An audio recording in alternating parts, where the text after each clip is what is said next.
तो दोस्तों आज हम लोग पढ़ने वाले हैं एनसीईआरटी भूगोल यानी ज्योग्राफी का कक्षा 6 का चैप्टर 1 सौरमंडल में पृथ्वी। तो आप लोग क्लास को पूरी देखिएगा, क्योंकि अगर आप लोग अपनी तैयारी को कंटिन्यू रखें तो आपका सिलेक्शन हो सकता है। इस बार बीपीएससी में बहुत ज़्यादा हाई लेवल का कंपटीशन होने वाला है, जिसका तैयारी कंटिन्यू जारी है कंसिस्टेंसी के साथ, वही इस बार रिजल्ट ला पाएगा। तो आप लोग अपने रिवीजन के तौर पर इस क्लास को देख सकते हैं। 50 एमसीक्यू लेके आए हैं और बिल्कुल एनसीईआरटी का ही है सभी क्वेश्चन। तो एनसीईआरटी का बुक पढ़ना कितना इंपॉर्टेंट है आप लोगों को पता ही होगा। तो आप लोग सभी क्वेश्चन को बिल्कुल अच्छे से देखिएगा और सभी क्वेश्चन का आंसर दीजिएगा। तो दोस्तों पहला क्वेश्चन है कि सूर्य, चंद्रमा तथा वे सभी वस्तुएं जो रात के समय आसमान में चमकती है क्या कहलाती है। क्वेश्चन है कि सूर्य, चंद्रमा तथा वे सभी वस्तुएं जो रात के समय आसमान के ऊपर चमकती दिखाई देते हैं। आप लोग भी देखे होंगे कभी रात के समय आसमान में बहुत सारे सूर्य और तथा वे सभी बहुत सारी वस्तुएं हैं जो रात के समय चमकती हुई दिखाई देते हुए क्या कहलाती है। तो ये खगोलीय पिंड कहलाती है। ऑप्शन बी इसका सही आंसर। चलिए अब नेक्स्ट क्वेश्चन देखते हैं।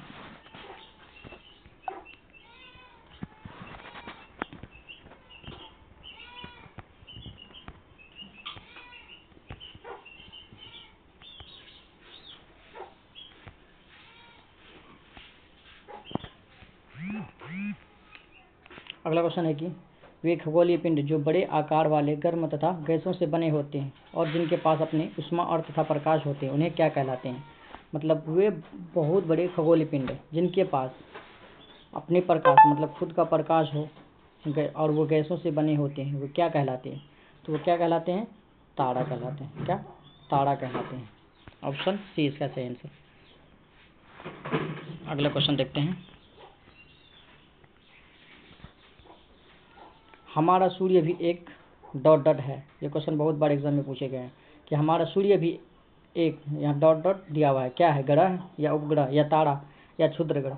तो क्या है, हमारा सूर्य भी एक प्रकार का क्या है, तारा है। ऑप्शन सी इसका सही आंसर। चलिए अगला क्वेश्चन देखते हैं। अगला क्वेश्चन है कि रात के समय आकाश में तारों के विभिन्न समूह द्वारा बनाए गए विविध आकृतियों को क्या कहा जाता है। अलग अलग आकृतियों को क्या कहा जाता है। रात के समय जो आकाश में तारों के विभिन्न समूह जो बनाए गए उन समूह को क्या कहते हैं। तो इसका सही आंसर क्या हो जाएगा, ऑप्शन बी, नक्षत्र मंडल कहते हैं इसको। चलिए अगला क्वेश्चन देखते हैं। अगला क्वेश्चन है कि अर्सा मेजर या बिग बेयर निम्नलिखित में से किसका भाग है। अर्सा मेजर या बिग बेयर निम्नलिखित में से किसका भाग है, ग्रह का या नक्षत्र मंडल का या उपग्रह का या गैलेक्सी का। तो इसका सही आंसर क्या हो जाएगा, नक्षत्र मंडल। बिग बेयर या अर्सा मेजर ये भी एक प्रकार का नक्षत्र मंडल का ही भाग है। अगला क्वेश्चन है कि सप्तऋषु समूह कितने तारों का होता है। यानी सप्तऋषु जो होता है उनके समूह कुल कितने तारों का होता है। सप्तऋषु, सप्त मतलब 7 होता है, तो ये 7 तारों का समूह होता है। कितना, 7 तारों का समूह। ऑप्शन सी इसका सही आंसर। अगला देखते हैं। अगला क्वेश्चन है कि प्राचीन काल में लोग रात्रि में दिशा का निर्धारण किसकी सहायता से करते हैं। पुराने जमाने के लोग जो है ना दिशा का निर्धारण किसकी सहायता से करते थे। तो इसका सही आंसर क्या हो जाएगा, ऑप्शन बी, क्षुद्र तारा। किसके सहायता से करते थे, क्षुद्र तारा की सहायता से करते थे। Option B. अगला क्वेश्चन देखते हैं कि क्षुद्र नहीं, सॉरी, ध्रुव तारा था, क्षुद्र तारा नहीं। ध्रुव तारा हमेशा किस दिशा में दर्शाता है। ध्रुव तारा किस दिशा में दर्शाते हैं। तो ध्रुव तारा जो होता है ये उत्तर दिशा में दर्शाता है। किस, उत्तर दिशा की ओर दर्शाता है ध्रुव तारा। और दिशा का निर्धारण हम लोग इसी से करते हैं। शब्द प्लेनेट किस भाषा के प्लेनेटाइट शब्द से बना है। ये जो प्लेनेट है ना ये किस भाषा के प्लेनेटाइट शब्द से बना है। तो इसका सही आंसर हो जाएगा ऑप्शन बी, ग्रीक यानी यूनानी भाषा के शब्द से बना है। अगला क्वेश्चन देखते हैं। अगला क्वेश्चन है कि ग्रीक शब्द प्लेनेटाइट का अर्थ क्या होता है। अब उसका अर्थ पूछा है कि ग्रीक शब्द प्लेनेटाइट का अर्थ क्या। अब एनसीईआरटी का बुक में देखिएगा ना सारा शब्द दिया हुआ है। तो इसका अर्थ क्या होता है, इसका अर्थ होता है परिभ्रमक यानी चारों ओर घूमने वाला। ऑप्शन सी इसका सही आंसर। अगला क्वेश्चन है, पृथ्वी जिस पर हम रहते हैं यह एक ग्रह है, यह अपना संपूर्ण प्रकाश एवं ऊष्मा किससे प्राप्त करता है। पृथ्वी, हम लोग जिसमें पृथ्वी एक ग्रह, कुल ग्रहों की संख्या कितना है, 8, और उनमें से पृथ्वी एक क्या है, ग्रह है। कुल ग्रहों की संख्या 8 है, उनमें से पृथ्वी एक ग्रह है। तो कहता है कि पृथ्वी एक ग्रह है और वो अपना संपूर्ण प्रकाश और ऊष्मा किससे प्राप्त करता है? तो ये अपना संपूर्ण प्रकाश ऊष्मा किससे प्राप्त करता है? सूर्य से प्राप्त करता है। ऑप्शन बी इसका सही आंसर। चलिए अगला देखते हैं। अगला है कि पृथ्वी के सबसे नज़दीकी तारा कौन सा है? पृथ्वी का सबसे नज़दीक तारा कौन सा है? तो इसका सही आंसर क्या हो जाएगा? सी, सूर्य। सूर्य ही पृथ्वी का सबसे नज़दीकी तारा है। अगला क्वेश्चन देखते हैं। अगला क्वेश्चन है कि सूर्य 8 ग्रह, उपग्रह तथा कुछ अन्य खगोलीय पिंड मिलकर किसका निर्माण करता है? सूर्य और 8 ग्रह और उपग्रह ये सभी मिलकर किसका निर्माण करता है? ये सभी मिलकर किसका निर्माण करता है? सौरमंडल का। ऑप्शन सी इसका सही आंसर, सौरमंडल का निर्माण करता है। अगला क्वेश्चन है कि सौरमंडल का प्रमुख मुखिया कौन है? मतलब सौरमंडल का मुखिया कौन होता है? तो सौरमंडल का मुखिया कौन होगा? सूर्य होगा। सूर्य ही सौरमंडल का मुखिया है। अगला क्वेश्चन देखते हैं। सूर्य सौरमंडल के केंद्र में स्थित है, यह मुख्य रूप से किस गैसों से बना है? सूर्य जो है यह किस गैसों से बना है? कहता है यह मुख्य रूप से, इसको थोड़ा अंदर कर लेते हैं। हाँ, अब दिखाई दे रहा है कि सूर्य सौरमंडल के केंद्र में होता है। बिल्कुल, सूर्य सौरमंडल के केंद्र में। यह मुख्य रूप से किन गैसों से बना होता है? यह हाइड्रोजन और हीलियम गैसों से बना, अत्यंत गर्म गैस है ये, बहुत ज़्यादा गर्म गैस, हाइड्रोजन और हीलियम से बना हुआ होता है। अगला देखते हैं। सूर्य पृथ्वी से लगभग कितनी किलोमीटर दूर है? तो सूर्य पृथ्वी से लगभग 15 करोड़ किलोमीटर दूर है। कितना? 15 करोड़। ऑप्शन 20 का सही आंसर। अगला क्वेश्चन देखते हैं। अगला क्वेश्चन है कि हमारे सौरमंडल में कुल कितने ग्रह हैं? अभी बताएं, हमारे सौरमंडल में कुल 8 ग्रह है। कितना? 8 ग्रह है। अगला क्वेश्चन देखते हैं। उस 8 ग्रह का नाम है यहाँ पे कि सूर्य से दूरी के अनुसार ग्रहों का सही क्रम क्या है? सूर्य से, मतलब ये जो सूर्य है ना, उसी से दूरी के हिसाब से 8 ग्रह का क्रम पूछ रहा है। इसका क्रम क्या है? तो सबसे पहले नंबर पे आता है बुध ग्रह, उसके बाद शुक्र, उसके बाद पृथ्वी, उसके बाद मंगल, उसके बाद बृहस्पति, शनि, यूरेनस और नेपच्यून, ये सभी ग्रह है। ऑप्शन ए इसका सही आंसर है। यही उसका मतलब सीरीज है, क्रम है। अगला क्वेश्चन देखते हैं। सौरमंडल के सभी 8 ग्रह सूर्य के चारों ओर जिस निश्चित रास्ते पर चक्कर लगाते हैं वो क्या कहलाते हैं? वो कहलाते हैं दीर्घवृत्ताकार कक्ष। ऑप्शन बी इसका सही आंसर। अगला क्वेश्चन है कि सूर्य के सबसे नज़दीक कौन सा ग्रह है? सूर्य के सबसे नज़दीक बुध ग्रह है। सबसे पहले बुध ग्रह है ना, यही बुध ग्रह सूर्य के सबसे नज़दीक है। अगला क्वेश्चन देखते हैं। अगला क्वेश्चन है कि बुध ग्रह सूर्य के चारों ओर एक चक्कर लगाने में कितना समय लेता है? तो बुध ग्रह सूर्य के चारों ओर एक चक्कर जो लगाता है ना, घूमता है ना, तो उसको 88 दिन का समय लगता है। कितना? 88 दिन का। ऑप्शन 20 का सही आंसर। अगला क्वेश्चन देखते हैं। किस ग्रह को पृथ्वी की जुड़वा ग्रह या बहन कहा जाता है? इस क्वेश्चन को बीपीएससी में पूछा गया है। शुक्र ग्रह को पृथ्वी का जुड़वा ग्रह कहा जाता है। ऑप्शन सी सही आंसर। अगला क्वेश्चन देखते हैं। शुक्र ग्रह को पृथ्वी की जुड़वा ग्रह क्यों कहा जाता है? आखिर क्या इसमें मतलब मिलता जुलता रूप है जो कि इसका जुड़वा ग्रह कहा जाता है?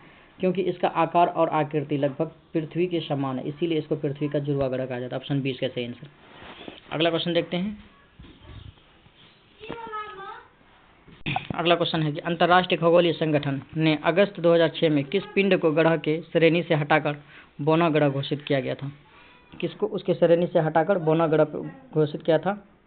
इसका सही आंसर हो गया ऑप्शन बी, प्लेटो को बोना ग्रह घोषित किया गया था 2006 में। अगला क्वेश्चन देखते हैं।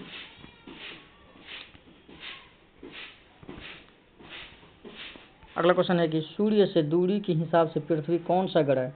सूर्य से दूरी के हिसाब से पृथ्वी 5वां ग्रह है। कौन सा? 5वां ग्रह है। नहीं सॉरी, सूर्य से दूरी के हिसाब से पृथ्वी तीसरा ग्रह है।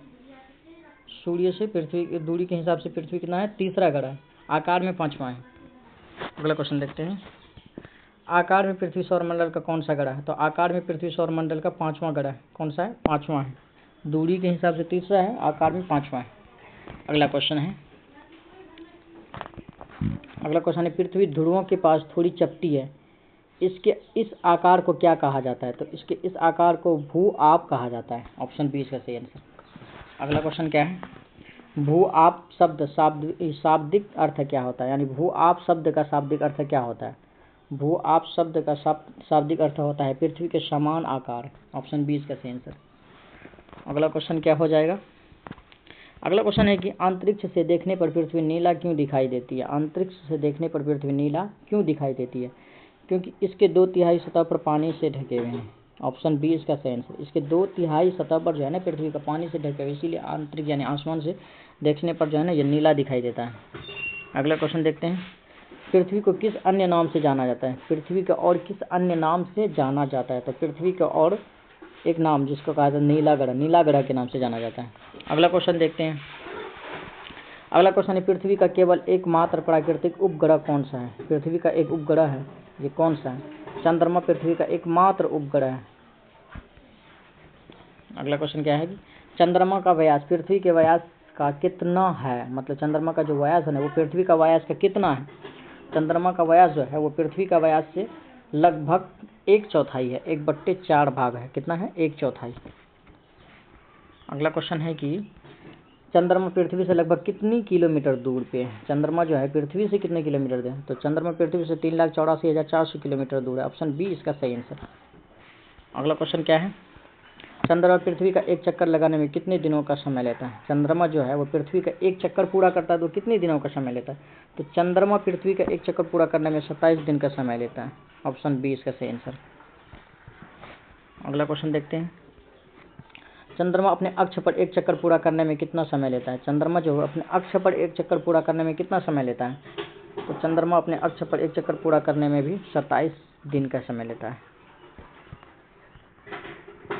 चंद्रमा पर कदम रखने वाले पहले व्यक्ति कौन थे? चंद्रमा पर पहला व्यक्ति ऐसा कौन था जो चंद्रमा पर कदम रखा था? तो नील आर्मस्ट्रांग था जो चंद्रमा पर यानी चांद पर पहला कदम रखा था। याद रखिएगा, एनसीईआरटी का क्वेश्चन है भाई। अगला क्वेश्चन है कि नील आर्मस्ट्रांग ने किस तिथि को सबसे पहले चंद्रमा की सतह पर कदम रखा था? तो ये रखा था 20 जुलाई 1969 को सबसे पहले कदम रखा था चंद्रमा की सतह पर। अगला क्वेश्चन क्या है, उपग्रह क्या होते हैं? उपग्रह होते क्या है? जो ग्रहों के चारों ओर चक्कर लगाते हैं उसे उपग्रह कहा जाता है। ऑप्शन बी इसका सही आंसर। अगला क्वेश्चन है कि निम्नलिखित में से कौन सा एक मानव निर्मित भारतीय उपग्रह है? मानव निर्मित भारतीय उपग्रह है, ये भी है, ये भी है और ये भी है। उपर्युक्त में से तीनों है।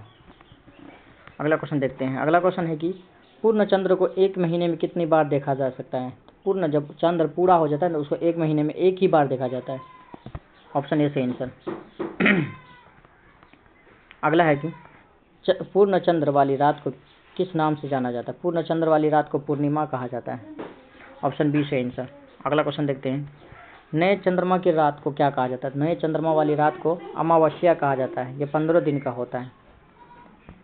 अगला क्वेश्चन देखते हैं, अगला क्वेश्चन, तारों ग्रहों एवं उपग्रहों के अतिरिक्त छोटे छोटे पिंड जो सूर्य के चारों ओर चक्कर लगाते हैं तो क्या कहलाते हैं?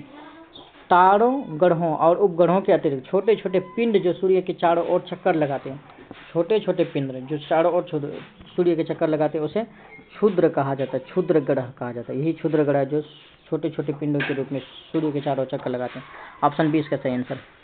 अगला क्वेश्चन क्या है, क्षुद्र ग्रह मुख्य रूप से किन दो ग्रहों के कक्षाओं के बीच पाए जाते हैं? तो ये पाए जाते हैं मंगल और बृहस्पति ग्रहों के कक्षाओं के बीच ये दोनों ग्रह पाए जाते हैं। कौन? मंगल और बृहस्पति कक्षाओं के बीच। ऑप्शन सी इसका सही आंसर। अगला क्वेश्चन देखते हैं, अगला क्वेश्चन है कि सूर्य के चारों ओर चक्कर लगाने वाले पत्थरों के छोटे छोटे टुकड़ों को क्या कहा जाता है? इस पत्थरों के छोटे छोटे टुकड़ों को हम लोग कहते हैं उल्का पिंड। क्या? ऑप्शन बी इसका सही आंसर, इसे उल्का पिंड कहते हैं। अगला क्वेश्चन है कि कभी कभी उल्का पिंड पृथ्वी के वायुमंडल में प्रवेश करने पर घर्षण के कारण जलते हैं, जिससे क्या उत्पन्न होते हैं? जिससे क्या उत्पन्न होते हैं? जब वो जलने लगते हैं तो क्या उत्पन्न होंगे? प्रकाश उत्पन्न होंगे, यानी चमक पैदा होता है। ऑप्शन ए से आंसर। अगला क्वेश्चन है कि लाखों तारों का समूह जो आकाश में एक ओर से दूसरी ओर फैली सफेद पट्टी तक दिखाई देते क्या कहलाते हैं? लाखों ताराओं की समूह, ये क्या कहलाते हैं? ये आकाश गंगा कहलाते हैं, यानी मिल्की वे कहलाते हैं। ऑप्शन बी सही आंसर। अगला क्वेश्चन है कि हमारा सौरमंडल किस आकाश गंगा का एक भाग है? हमारा सौरमंडल जो है ना एक किस आकाश गंगा का भाग है? मिल्की वे, यानी आकाश गंगा मिल्की वे का एक भाग है। ऑप्शन बी सही आंसर। अगला क्वेश्चन क्या है, लाखों आकाश गंगा मिलकर किसका निर्माण करती है? लाखों आकाश गंगा मिलकर जो है ना वो किसका निर्माण करेगा? ब्रह्मांड का निर्माण करेगा। लास्ट में ब्रह्मांड बन जाता है। अगला क्वेश्चन, लास्ट क्वेश्चन है,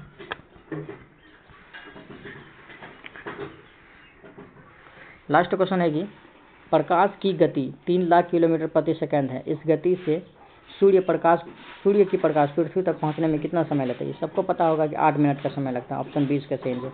तो दोस्तों हमने कुल 50 क्वेश्चन को अभी रिवीजन किए हैं, और इसी तरह से आप लगभग एनसीईआरटी का सभी चैप्टर वाइज रिवीजन कर सकते हैं इसी यूट्यूब चैनल में। तो आप लोग इस यूट्यूब चैनल को सब्सक्राइब कर लीजिएगा, और आपको डेली एक चैप्टर का रिवीजन करवाएंगे, जितना हो सके उतना ऑब्जेक्टिव, मतलब एक भी ऑब्जेक्टिव आपको छूटेगा नहीं, और एनसीईआरटी के ही बुक से सारे क्वेश्चन पूछे जाते हैं। तो आप लोग इस चैनल को सब्सक्राइब कर लीजिएगा, और अच्छा लगे वीडियो तो कमेंट में ज़रूर बताइएगा। चलिए अब मिलते हैं फिर अपने नेक्स्ट वीडियो में।